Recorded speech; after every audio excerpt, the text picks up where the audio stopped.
سامعین حضرات السلام علیکم. آج کی ڈیبیٹ کا ٹاپک ہے کہ آئینی حدود کی پاسداری ہم پر فرض ہے، تو میں اس کی حمایت کرتی ہوں.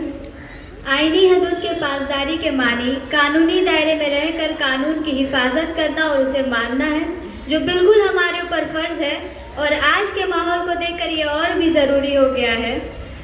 یہ جو آئین ہے the great personality Bhim Rao Ambedkar نے بنایا تھا تاکہ غریبوں اور مظلوموں کو انصاف مل سکے، انہیں برابری کا حق مل پائے. مگر آج کی حالات اتنی خراب ہو گئی ہے کہ حال میں ہی پارلیمنٹ میں سیکولر لفظ کو ہٹانے کی بات کہی جا رہی ہے، جو قانون کو تار تار کر دینے کے برابر ہے. اس لیے میں کہتی ہوں کہ بالکل سامنے آ کر قانون کی حفاظت کرنا اب ہمارے اوپر فرض ہو گیا ہے. میں آپ کو بتا دوں کہ ہم لوگوں سے ہی ملک ہے. ہمیں چاہیے کہ ہم آئین کو اہمیت دیں، قانون کو اہمیت دیں، نہ کہ سماج کے جات پات اور مذہبی فرق کو، ورنہ اسی طرح اناؤ ریپ کیس کرنے والا چھوٹتا نظر آئے گا اور ہمارا قانون بس کتابوں تک رہ جائے گا. فنڈامنٹل رائٹس میں کتنے رائٹس کی بات کی گئی ہیں، جیسے آرٹیکل 17 جس میں چھوت چھات انٹچیبلٹی کو منع کیا گیا ہے.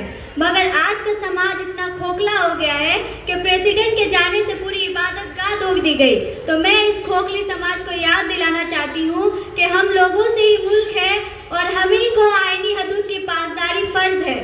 اور اس طرح میں ایک اور آرٹیکل 25 کا حوالہ دینا چاہوں گی کہ یہ بھی ہندوستان کا آئین ہی ہے، یہ بھی ہندوستان کا قانون ہی ہے جس کی پاسداری اور اسے ماننا ہمارے اوپر ہی فرض ہے، تاکہ ہم یہ سمجھیں کہ ہر انسان کو اپنی مذہبی آزادی ہے، نہ کہ کسی کا کہیں حجاب کھینچ دی جائے یا پھر ساڑی کے پلے اور گھونگھٹ کو کھینچ دی جائے.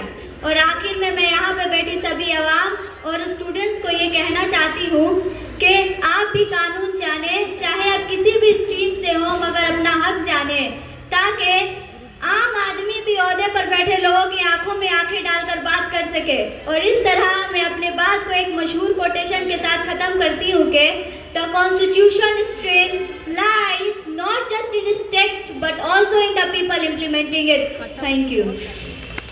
یہ تھی عاشقہ عباس.